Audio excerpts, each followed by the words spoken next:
today we are going to talk about this social awareness and move the slideshow on. And here we go. No, I did the wrong one. We need to switch. There we go. Can you guys see everything okay? Donna, my test point. Okay, yes. Perfect. All right. And again, while we are going through this, if you guys have questions or comments, please go ahead and put them in the chat and I will have Donna flag me because otherwise I'll get on the roll.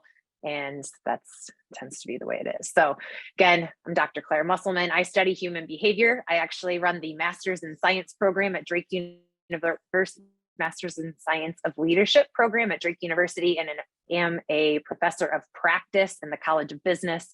I spent 20 years in the insurance industry. I'm still in the insurance industry doing consulting work, but my primary focus now is research on human behavior. So I love being able to study what is going on within people and how do we make ourselves more effective from a leadership perspective, and how do we make organizational culture thrive. The workers' compensation space has been my home forever, and I love it. And I think a lot of what we learn in life and how we use business strategy and trying to take that human capital components can really help us thrive for what's coming next for the future and the future of work and what we're going to do in workers' compensation as well. So with that, let's talk about perception. This is our social awareness lens. All right. Every presentation offers an opportunity to alter your perception. Every encounter you have with someone is an opportunity to alter a perception. Every conversation you have offers an opportunity to alter a perception, because all of this is done through the power of influence. And so we're going to go through a few items today and then wrap it up with influence and how that affects our perception. So we're going to start off where we left off last time and talk about what we need to unlearn. We have a lot of societal norms that we have adapted that we consider truths, but I want you to really think hard on these and how they relate to you. Are they actually true, or is it a perception that you have acquired and put onto your own life? Then we're going to talk about social cues, because social awareness and the social awkwardness, and if you've ever seen a movie where you actually feel cringy for the people that are acting on the screen, these are those moments of social awareness. And again, I thought about throwing in all these office clips. They are pretty intense, and we're going to just keep this a little bit more PC today. And we're going to talk about nonverbals. You can gain so much through people's nonverbals. So we're going to talk specifically what those look like. And then, of course, that loveliness, when we're talking about social awareness, we need to know how to deal with some difficult people.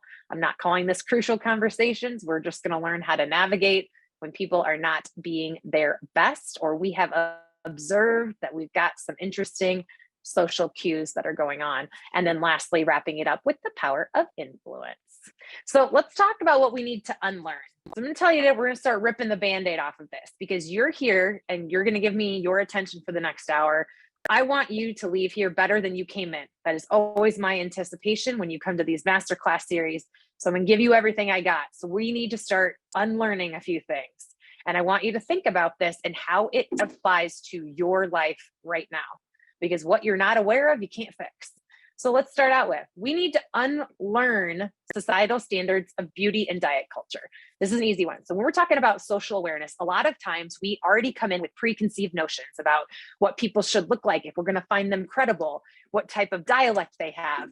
We make a lot of assumptions based on this. So I want you to take a kind of a self-awareness check with the next meeting that you go into, the next person that you're going to encounter. Do you assess people based on societal standards, or can you actually just accept people for who they truly are? So it's kind of a check of your own bias. And where do those biases come from? So I want you to think about, like, what truly makes you feel amazing in your own skin? Could that be true for the people that you are surrounding yourself with? A work culture, coworkers, family members, friends. When you leave your groups of friends, are you assessing them? Do you gossip about them? Do you pass preconceived notions? Or are you really accepting people highlighting their beauty within? Things to think about. And again, take what you like from this, leave what you don't. Not all of these will apply to you, but I'm going to hit some pretty broad strokes on this. Then we got to stop thinking about external validation over self-assurance. A lot of us need that external validation. Well, guess what? If you're trying to seek stuff externally, you're not loving yourself from within. So when we look at social awareness, what does that look like from that standpoint? A lot of times it looks like we need the likes on social media, we need affirmations from other people, and we look at everyone else for comfort in making yourself proud instead of truly looking at what that is on the inside. So we look for everybody else for that external validation instead of really focusing on, am I proud to be in my body? Am I proud of who I am and how I'm showing up? You owe you. So start showing up for yourself. It is also impossible to stand up for other people, issues, or anything along those lines if you cannot stand up for yourself. So that's a pretty hard truth and something that we've got to really think about from an unlearning standpoint. Then we're going to look at distracting from hard feelings instead of processing them. So here's a fun fact. When we are hit with an emotion that we don't like, a lot of times we shove it away or we numb it out. Think about this when we're looking at it from a social standpoint. A lot of times we'll go out and we'll drink. That's a huge one. We like to use alcohol to numb. Some people will over-exercise. Some people eat. Whatever that looks like. An emotion can actually only sit with you if you feel that hard emotion and you start feeling what's happening to your body for 90 seconds. So if you've got an uncomfortable conversation or you have some deafening news, whatever that looks like, the true hardcore emotion of feeling it in your body, if you can embrace that feel, it's only going to last 90 seconds and then it won't be as intense moving forward. So my goal for you here is to embrace the ocean waves of feelings and feel them.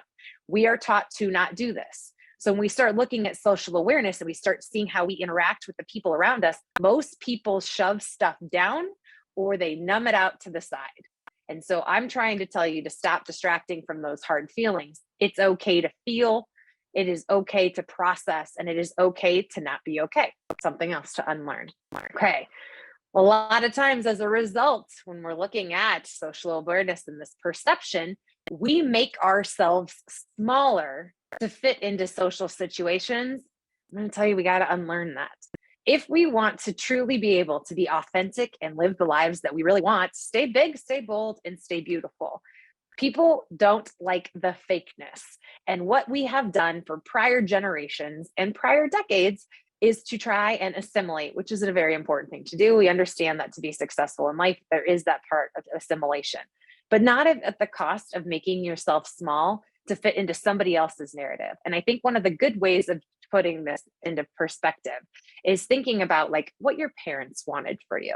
So if you think about that, like your parents wanted you to be a doctor, a lawyer, you name it, whatever those things are, we have these preconceived notions of what were derived for us to try to achieve and accomplish. So I look at that like it is a box that we have been put in. The interesting thing about this is the box walls are transparent. You can leave whenever you want, and the door to get out actually opens from the inside. So figure out what that is for you, how that is, and do you hear yourself actually shrinking in specific conversations? Pay attention the next time you're in a group dynamic, in a group setting, and hear who does this. You can actually start to physically watch people, and we'll talk about that when we talk about nonverbals.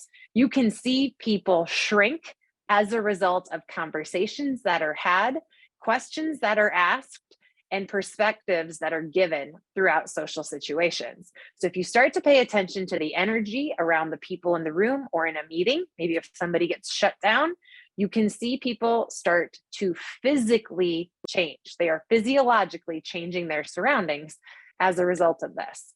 So when I say, hey, stand in your own truth, this is one that I actually got this from one of my newer bosses recently, where he was like, you are doing no one any favors by staying small. Time to own it and get out there. So I'm encouraging you guys to do the exact same thing and start to be aware of, if you are a parent, pay attention to if you do this to your child. Sometimes we shut our children down instead of just letting them be their beautiful, authentic selves, and that will cause a ripple effect into adulthood. Okay, got to unlearn. Pretending like you're fine instead of asking for support. If you can do this for yourself, you are much more likely to be able to do this for other people. And that's a huge thing when we're talking about perception and social awareness. If you can start seeing that when you ask somebody, hey, how are you doing? I'm fine. People are never fine. There's an acronym for fine that I'm not going to give you, but it comes from a movie where they define the F, the I, the N, and the E. People need that outlet. And sometimes it's great to be able to be the person, that leader, the team dynamic that gives somebody space to open up and allows people to ask for help. It is okay to not always be okay, and it's okay to ask for help. We've done this whole like, let's fake it till we're making, fake it till you make it. You'll be fine. Just keep moving forward. Okay, at what detriment though? So I want you to think about this and see if you can see this show up in some meetings or some team dynamics or the next time you're with a group of friends. Who needs this support? And how do we start to be the better people, the better self leaders that can actually cultivate that awareness for people to be able to ask for that kind of support? Sometimes we ignore our own boundaries to please other people. I don't know that we've done the boundaries conversation yet, but if we have not, we'll talk about that at some point. Boundaries are important. They are what you will and won't tolerate and how much self-respect you have for yourself. So if you set them and hold them, that's important. But a lot of times we will ignore our own boundaries, because when we are in a social dynamic or a social setting, it's either, well, that's what everyone else is doing, or this is what these people need from me, instead of putting ourselves first. Remember, on the airplane, the oxygen mask, you have to put yours on first. So if it violates something that you stand for or something that is within your boundaries, we got to start putting ourselves first, saying no and not ignoring boundaries to please other people. A lot of us have this people pleasing in nature. And that is something that if it's going to be at your detriment, or if it's going to make you force you to do something that you wouldn't really want to do, or something that you don't have time for, take the freedom of understanding that you can always say no. All right. Another thing to unlearn. 2 more to go. 3 more to go. All right. Unlearning. Believing my self-worth depends on my productivity. Okay. Can't compare yourselves. When we're looking at this from a social awareness and a perception standpoint, you are not me. I am not you. You're not Donna. We're not Bill. We are our own person. Our self-worth is about who we are at our core and how we show up as ourselves. And how we leave people is the most important. Remember, when you're interacting with a human, another person, you either are going to leave them better than you found them or not. There is no middle ground on this. People are going to leave better or more energized or positive as a result of interacting with you, or they are not. So what kind of perception are you giving off? And how is that going to leave people feeling?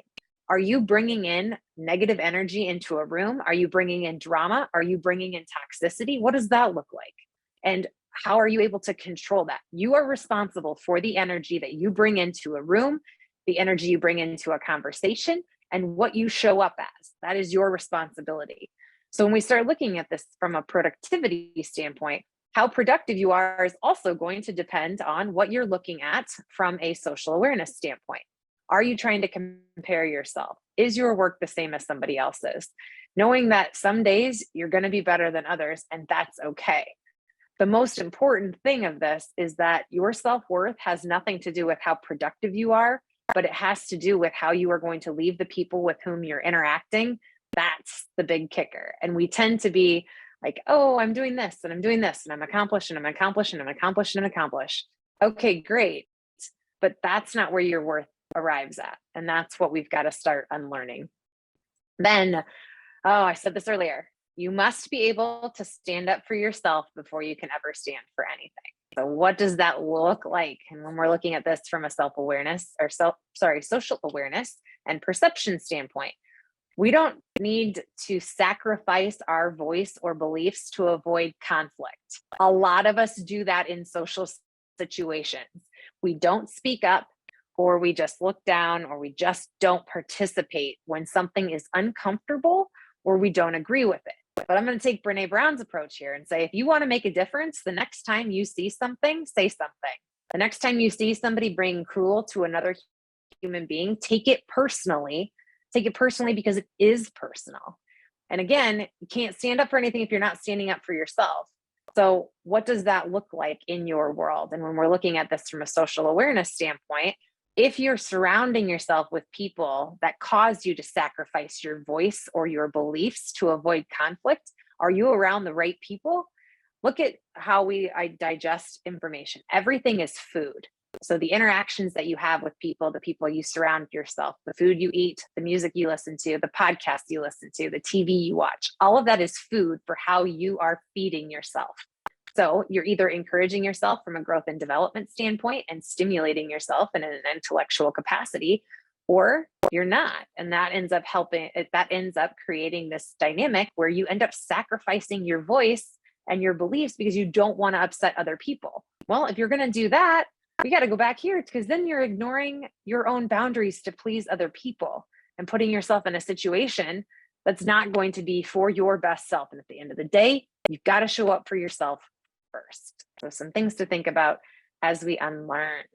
And lastly, for our unlearning, sometimes we don't celebrate our accomplishments because others have better ones. So in a social awareness setting, in our perception, if we perceive that our accomplishments aren't better because somebody else has a better one, again, this is your world, your life. You're here for your own self-leadership components. You should always celebrate the successes in your world, no matter how little or how big. Life is really beautiful, and it is an opportunity to celebrate amazing things. This is where the comparison world does not exist in a very productive manner. So celebrate you. You get a designation, congratulations. You get a new job, congratulations. The people who care about you and the people that are going to celebrate with you, those are the people who matter. And the people who are the naysayers, we let them fall off because we're not going to give them any more energy. We're not going to do that. You've got your boundaries, celebrate you, and we're going to unlearn not celebrating our accomplishments because others have better ones. Those people aren't you. You don't have the same story. You don't have the same narrative. And the people who don't want to celebrate you, the people who aren't going to be cheering you on, those are simply not your people. Okay, so now let's go to social cues. We're going to transition here a little bit. So we've done some unlearning, but now let's start to take some self-awareness. And I want you guys to think about the last time that you have been introduced to someone or that you have introduced yourself. And I have talked about this in a couple other speeches, but I want you guys to think about this in a different landscape now. So when you give an introduction and somebody asks you, like, who are you? How would you answer that? So Bill, I hate to put you on the spot, especially since you're a sponsor today. But if I ask you, Bill, can you give me an introduction? Who are you? How would you respond? Oh, kind of rinse and repeat what I said earlier. I'm Perfect. I'll take it. What's that? Perfect. Let's hear it. I'll take it. I am Bill O'Brien. I'm a Taurus. I am a defense attorney from Chicago at Hennessy and Roach. And how can we help? That's great. I love that. Thank you. Okay, so most of us are going to introduce ourselves like that. Donna, do you want to introduce yourself? Sure. Donna's like, I know what she's doing. I know what she's doing. Hi, my name is Donna Check, and I am a first foremost wife. I'm actually a stepmother. I'm a grandmother. I'm a great grandmother. My husband is a lot older than I am, so please don't think like I'm, ancient. And I've been working with people with brain and spinal cord injuries for 30 years and just branched out on my own last year after we sold the company. And I'm just very excited with all the new opportunities I have and relationships and friendships and just all the love. So I believe in making sure that we are sharing kindness and compassion and empathy in just about everything we're doing these days, and particularly in workers' compensation. So awesome. Thank you both. All right, candy bars for you guys. If I was Oprah, I'd be like, you get a car and you get a car, but not there yet. Keep trying. All right, so most of the time when we introduce ourselves, we go to a couple of places. We like to talk about our jobs. We like to talk about our familial upbringing, and we like to talk about any type of groups that we are affiliated with. But guess what? It doesn't tell me who you are. So I want you to think about this in a different landscape. So when we talk about who are you, and how would you describe yourself? I want you guys to think about this in a little bit broader context. When you say like, who are you? So if I'm going to answer this, my name is Claire and I like to make good things happen for people. I thrive on energy and I like to pay attention to what goes on in the world around us through studying human behavior. I also love glitter and sparkles, which I think comes across in the way I dress, the way I show up, and the way that I like the vibrancy of life. Little different, and I have obviously had practice at this, but it's interesting when people ask who you are, like when you're doing these introductions, a lot of times we go straight to job, family, and organizational affiliation. It's amazing to me, but it's just kind of the social norms that we've done. So when we look at this from a social awareness and a perception standpoint, I'm going to ask you guys to break the mold, because not only will it make you more memorable, this is going to be a lot more fun in the process when you start meeting new people and you're introducing yourself. And it also makes you a lot harder to forget. So we'll talk about that in a moment too. So when you think about this, what sets your soul on fire? What is that? Bill, I'm a little disappointed you didn't bring up the Cubs, but that's okay. It's all right. But I want you to think about that. What sets your soul on fire? What are those motivating factors that get you out of bed in the morning? What is it? Like when you get up in the morning, what are you excited about for the day to bring? What gets you excited about life? Like I know Donna is a passionate person in the workers' compensation world, especially in dealing with people with brain and spinal cord injuries. Very, very, very passionate. I know that kind of goes also into the job, but it's a passion that she has. And I know that that gets her really excited to be able to help people in that realm. But where do you like to spend your time, your energy, and your resources when you aren't here hanging out with me and Bill and Donna? Where do you like to spend that? Are you an outdoorsy person? Are you an inside person? Do you like to read? What are you reading these days? What stimulates you intellectually? What makes you interesting? Where do you focus your time, your talent, your treasures? What brings you joy? Where are you from? What truths do you own? Like, do you have a cool story that's all about your upbringing and background? And how do you want to leave people? So when you're interacting with people and you're introducing yourself, what do you want people to remember about you? So as we think about this, and I'm not going to ask anyone to do this because especially on the spot, I know it gets a little uncomfortable. And today we're all talking about social awareness. So I am socially aware that people hate doing this in front of me. So just something I want you to think about. And if you would like to participate in this, you are more than welcome to put this in the chat function, but something that I want you to think about before the next time you introduce yourself. And the next time I see you, I would love for you to show me what you've come up with. So when you introduce yourself, hi, my name is Claire. I don't want you to use your title or position the next time you do it. I also don't want to hear about your familial affiliation. I also don't want to know about your academia, your sports, your philanthropy, or an organization that you're affiliated with. I want to know who you are. Who are you? How are you going to leave me when you leave this interaction? And I promise you, if you can get good at having a great introduction like this, you are a lot harder to forget, because everybody tells their story like this.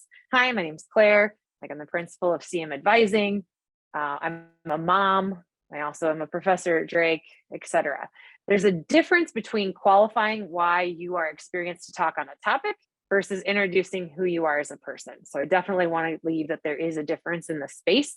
And so we're talking more about like when you're meeting new people and you're going into an environment, what does that look like? So think about how you would reintroduce yourself. And again, I'm not going to put anyone on the spot, but I want you guys to think of this as a takeaway.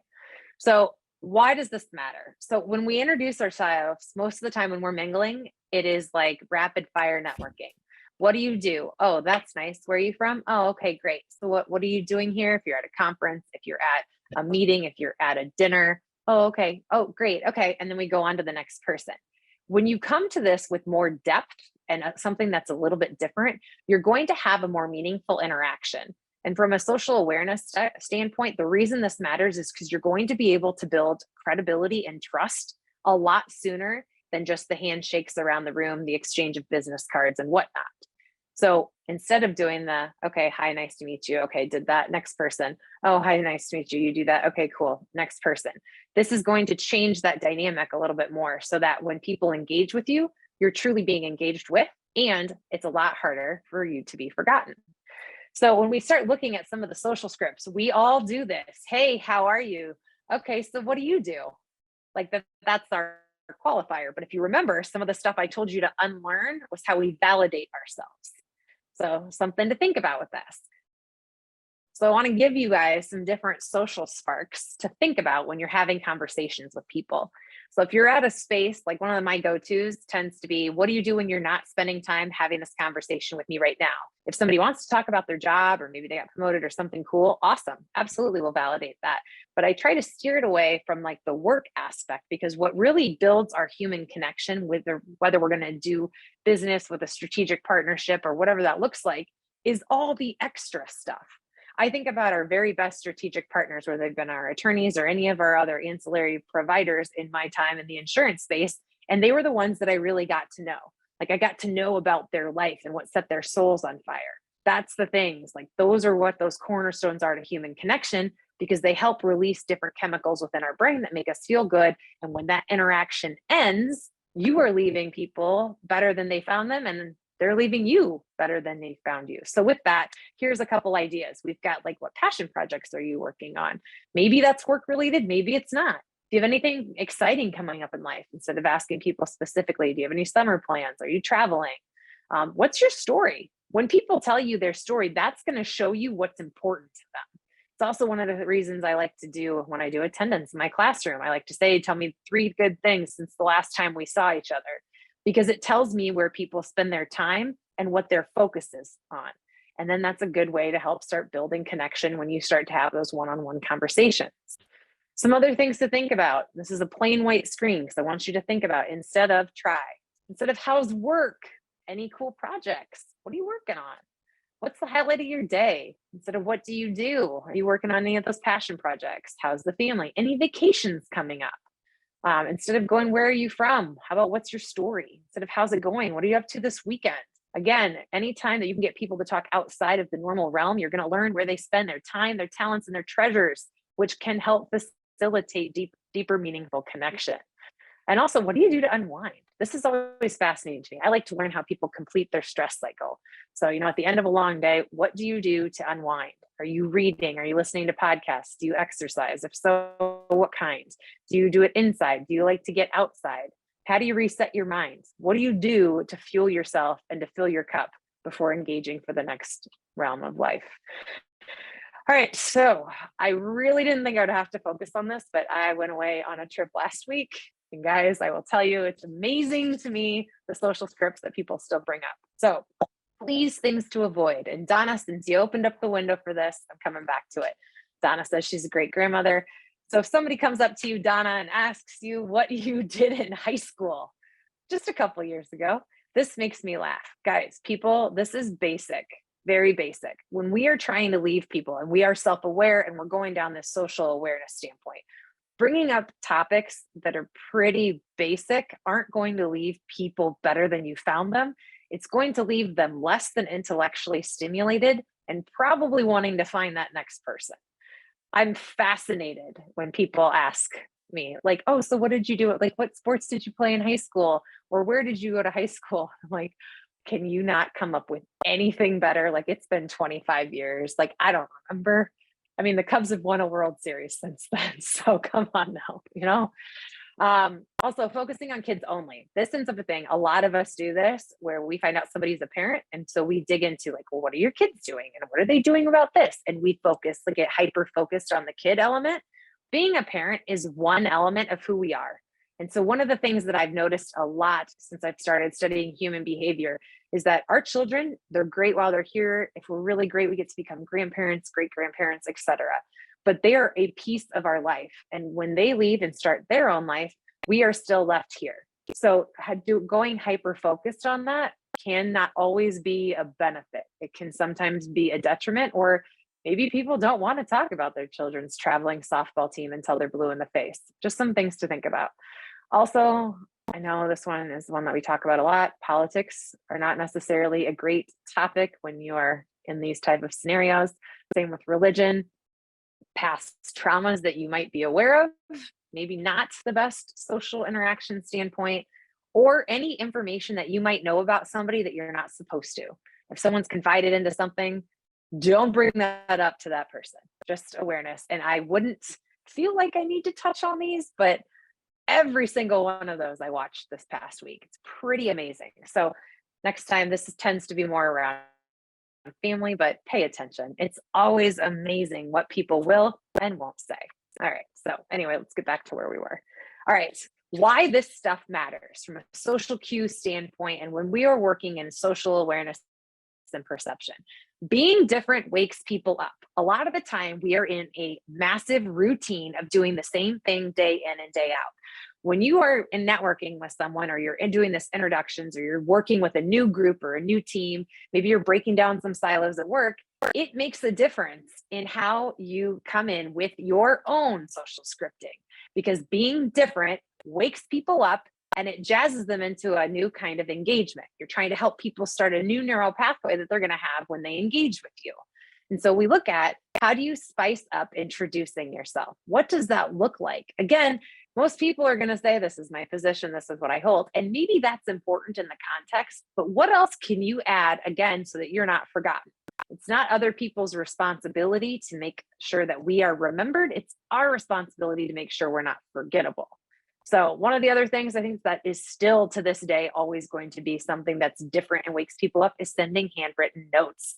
Always, if you can do that, it is a huge differentiator, because it means that you have now taken time to remember that person. And if you've had a good engagement, take something from that conversation and add it to that handwritten note. It can help really facilitate that social connection. As unique, intriguing questions, ask these of people, especially when you're getting to know them. It's going to make a difference. And people love to talk about themselves. So the more that you can ask questions that get people to open up using open-ended questions, the more likable you are to be. So Patricia Fripp says, it's not people's job to remember you. It is your obligation and responsibility to make sure that they don't have the chance to forget you. So things to think about. And your homework from this segment, because I like to give you guys homework. I need you guys to work on these things, because the 1 hour I spend with you, while it is awesome and I really enjoy your time being here, this is where we got to take this practice out into the real world if you want to make effective, meaningful change. So remember, we don't like to be around boring people. That is not something that we as human beings enjoy. It's truly not. So start abandoning those social scripts and change your small talk so that it is more meaningful and purpose driven when you are engaging with other people. Choose unique topics and get people to engage with you. So it's not always a transactional, I got this business card next, I got this business card next. If you are going to do that business card exchange, make sure you take a couple notes on something that sets this person's soul on fire. So that's always a thread that you can dwell upon when you come back to have another conversation with them. And make sure to learn people's names. The sweetest sound anyone can hear is the sound of their own name. So a little superpower for you there. Okay, so basically the most simple thing that we can learn from this is that in conversations, when we're looking at social awareness and perception, conversations, it's really not about you. It's always about that other person. How do you make that other person validated in the conversation that you're having with them? Focusing on your listening, focusing on some other nonverbal cues that can help you gauge what's going on, as well as the other people that are around you. We'll dive into that here shortly. So some things to ponder and observe. Next meetings that you're sitting in, the next group gatherings that you're sitting in from a social standpoint, figure out what those inner workings are. Focus on the people that work together. And this isn't just in a business setting or an organizational setting, but look at your friend groups too. When you sit back and you start to see the dynamic, maybe you're at a dinner party or whatnot, watch how things unfold and pay attention to the demeanor and the conversations that exist. And I want you to think about, like, analyze these characters, whether it be an individual or a group. How do they interact? What are they actually responding to? Are they surface level? Do they feel like they're engaged? How are they thinking, feeling, and acting? This is where I tell you, like, when people get shut down, you can physically watch them get smaller, and it happens time and time again. We just have to be self-aware enough to pay attention to that. And if it's one of our team members or somebody that we are responsible for, how do we then get them to come back from that and teaching that resilience from it? What are you looking for? Okay, who talks in a scenario? Who doesn't? What words are said? What words aren't said? What's communicated verbally and what's not? And so how do you start actually being aware of what's going on so that you can use that to foster it to your benefit and your advantage? Whether it being, okay, if you see somebody that's not speaking up, but you know they have a good idea, how can you kind of shift the dynamic so that they can open up and can have a voice, especially from the leadership realm? Where does the power structure come from in this group? Who's the facilitator? There's always someone that tends to rise to the top in these dynamics. Is it a good thing? Is it a bad thing? Like, what are you observing? Is it coming from a leader? Is it coming from the group? Just things to observe when we start looking at like that social awareness and having that lens of perception about what we truly are seeing unfold before our eyes. And then what does communication look like? If you've ever sat through a dinner party, and I'll use my family for this, my adopted parents, when we go to dinner, you aren't getting a word in. They talk at each other to the point where sometimes it would be a very funny video for me to show you if they just keep talking and I would just be sitting there like this. They talk at each other. There's not a lot of listening or reflection or anything along those lines. They both have things to say. They both want to talk as much as possible. And when we look at that from a behavior standpoint, not a great dynamic to get some facilitation of learning, understanding, empathy, or progress. So when you look at that from a group setting, whether it be friends, whether it be coworkers, whether it be organizationally structured, who's talking? Who's listening? How is that exchange of information being achieved? And is there any diversity along the lines in this? And I'm not saying diversity based on like physical appearance, but is there a diversity of thought? Is diversity of thought encouraged? Do we want to have an open line of communication where we're having this true exchange of information? Or is this an area where it's a yes situation, where we're only actually here because somebody already made up a decision and now they're trying to get everybody's buy-in on the flip side? These are things to pay attention to when we're paying attention to that social awareness standpoint. So the social game, talked about this before.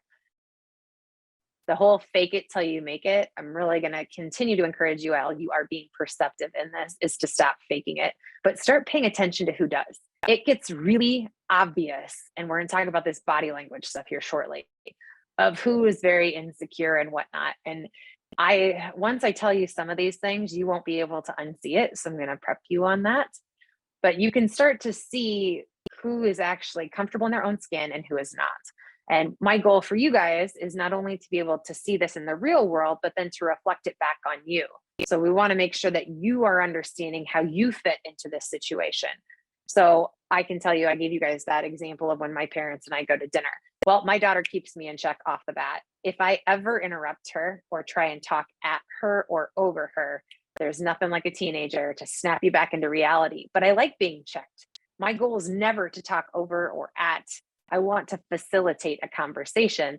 And so it's interesting. And I think family is an easier way to point this out versus, talking about people in an organizational structure. But it's an easy way to be reminded, oh, shoot. Okay, was I really listening? Was I listening to hear what was being said, or was I just waiting to respond? And so when we start to see this and we start to see like who's authentic in a conversation and who's not, a lot of times it's a really good point to look at from a mirror standpoint to see what is my role in this and how do I play this when we're coming around from a social perception standpoint. So remember, authenticity, we all want to be our most true selves. So are we around an environment that participates in that, or are we being shut down along that? And what is our role within this? Something to think about. And then don't forget, attitudes are always contagious. So you are responsible for the energy that you bring into a space. So is every other person that is sitting along this table or around this office table or whatever group dynamic you are in. And also, while we do need to work together in groups and assimilate to society in certain ways, you can get along with everyone. You don't have to get along with everyone. You can respect people you work with and not like them. Both things can be true. There are people that I know that I'm going to have to deal with that I don't enjoy, but I know that it's something that I have to do to get an initiative moved forward or to participate, to drive a business initiative or an objective, whatever that looks like. So I want to reiterate that you can get along with everyone and you don't have to. Just remember to be an adult, be respectful, always take the high road, things that my mom says on a regular basis. So let's talk about some nonverbals. So when we're in these social scenarios, we've got to pay attention to nonverbals. And so these are the most important components that exist when we are looking at communication. The words someone says only make up 10% of communication. Kind of a fascinating concept to me, but it is very true. More is said with your body language and your energy that you bring into a space than whatever comes out of your mouth. So let's talk through this a little bit. There are kinesics. So we're going to talk through this. We're going to talk through proxemics. We're going to talk through vocalics, and we're going to talk through chronomics. These words I hate, but they are also important. So one thing to think about, Larry King said he never learned anything when he was talking. Very true. So let's think about these from a non-verbal standpoint. What are we learning about people? All right, so kinesics. This is the interpretation of body motion, communication. So this is our facial expressions, our non-verbal behavior related to what is being communicated throughout a dynamic. I am terrible at having the facials. If someone says something that I don't agree with, or I'm like, oh my gosh, I can't believe somebody just said that, I should totally insert an office clip here where there's some like horrific thing Michael has said and everyone's facial expression just kind of reacts. This is that. So there are times where I'm like, okay, stonewall your face. You do not need to be communicating that way. So while we pay attention to other people when this happens, also make sure you are paying attention to yourself. I'm very easy to read from that standpoint, but it's something that I then have to be aware of, because sometimes there's going to be conversations that are going to strike a chord, and I need to make sure I am an adult. I am responsible for the energy that I bring into a room. I'm also responsible for my actions and my responses. That includes how your body language is. So that includes gestures, body movement, eye contact, posture, and facial expressions. When I'm upset with someone, I have learned I will not make contact with people. So if that comes from a leadership standpoint, that gets tough when you have to discipline someone. And if maybe they've been poor behavior, and I have had a hard time looking people in the eye after that because I'm disappointed or I feel like personally violated, I have a hard time making eye contact with people after that point. So that is something that I've had to be aware of with myself. So pay attention to that when you're in a room or when you're working with other people. What gestures are being utilized? What type of body movement comes into play? Who does make eye contact? Who doesn't? What is that telling you?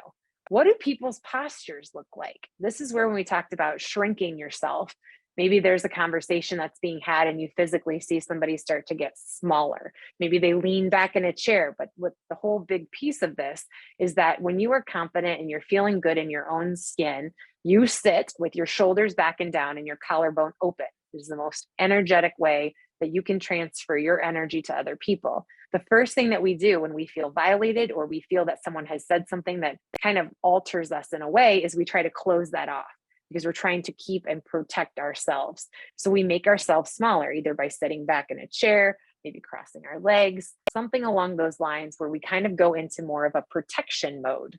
So pay attention to the people that you're around if that ever happens, especially as a leader. Maybe you might be driving some imperative conversation that needs to happen or working through some change management. This will show you how well your team is adapting to that change or not. What kind of gestures are they showing? What kind of body movement exists? Are they making eye contact? Are they engaged? Are they not engaged? What kind of posture is felt around the room? Are people on their phones? That's always a good one too. And what type of facial reactions are you getting from any information that you share? This is stuff that gets to be pretty important and can be a lifesaver when you're trying to judge what's going on in the room. And then what do you do with that information? If you're aware that things aren't going well, and you're starting to pay attention to the body language in the room, this is one of those times where do people need a 5-10 minute break to either shake it off? Are people tired? Is it been a conversation that we just need to table for a moment? This gives you a lot of information without anyone ever even saying a word. So your social awareness around this is, what do you do with that information once you have it? Take that 5-minute break, shake it off. Maybe you need to have some conversations behind the scenes like, hey, is this making sense? Is this too high, too low? Where are we at? And try and do some pulse point checks based upon the response that you're getting in this body language. Next up, proxemics. This is people in their bubble. Thought about using a Seinfeld clip for this, but I did not. So this is the study of human use of space and the effects that population density has on behavior, communication, and social interaction. So with that, we look at space, how close we're going to be to each other, how close are chairs situated next to us, to each other, and how close people want to get to you. So are people in your bubble?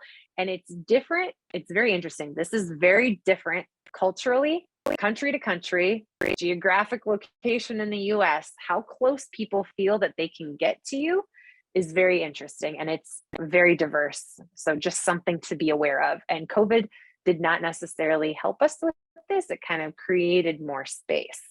And so just some things to think about. We consider intimate space anything 0 to 18 inches.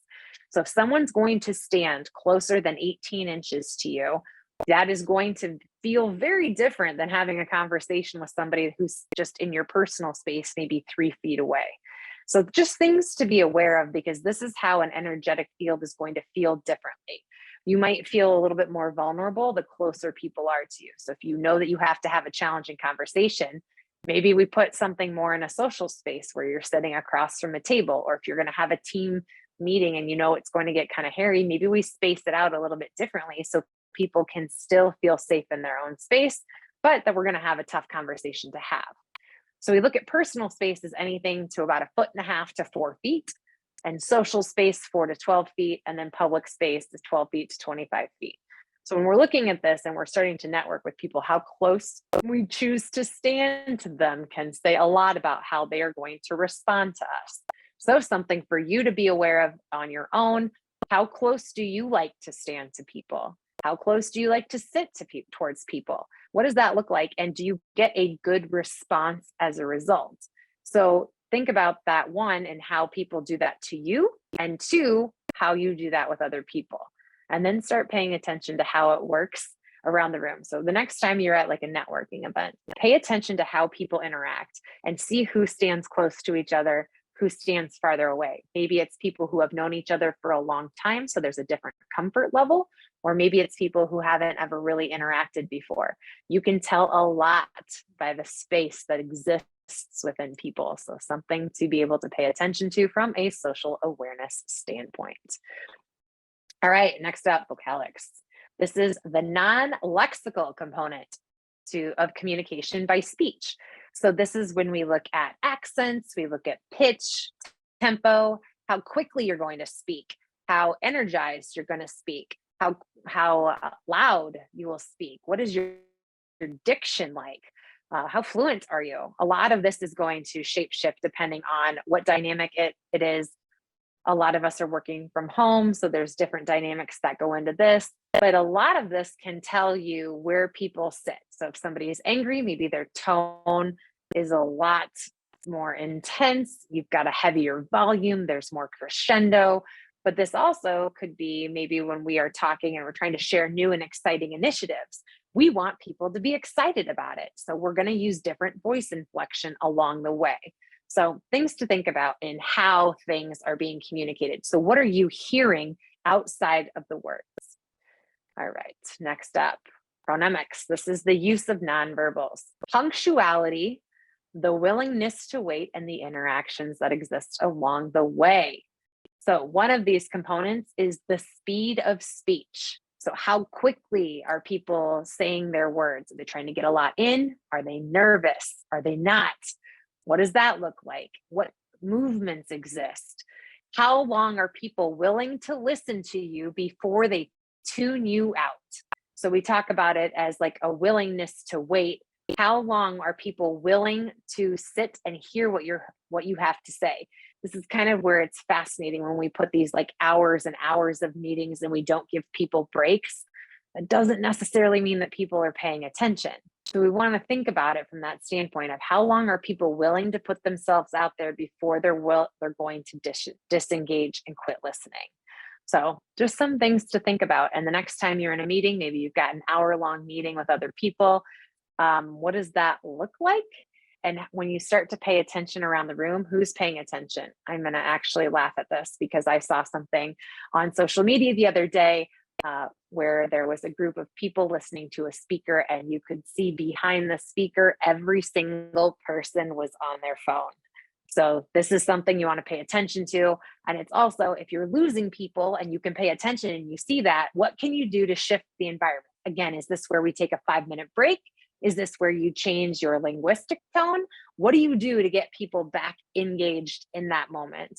And how are you paying attention to this along the way? So a couple of reminders. When we're engaging in this face-to-face communication, these cues play a pivotal role and effective means of communication. So this is where we start to pay attention to body language. What is that body language that's being communicated to us? Are we getting that eye contact that we need? This is why when you are a speaker or you're leading a meeting, people say to make eye contact with everybody around the room. That ends up being really important.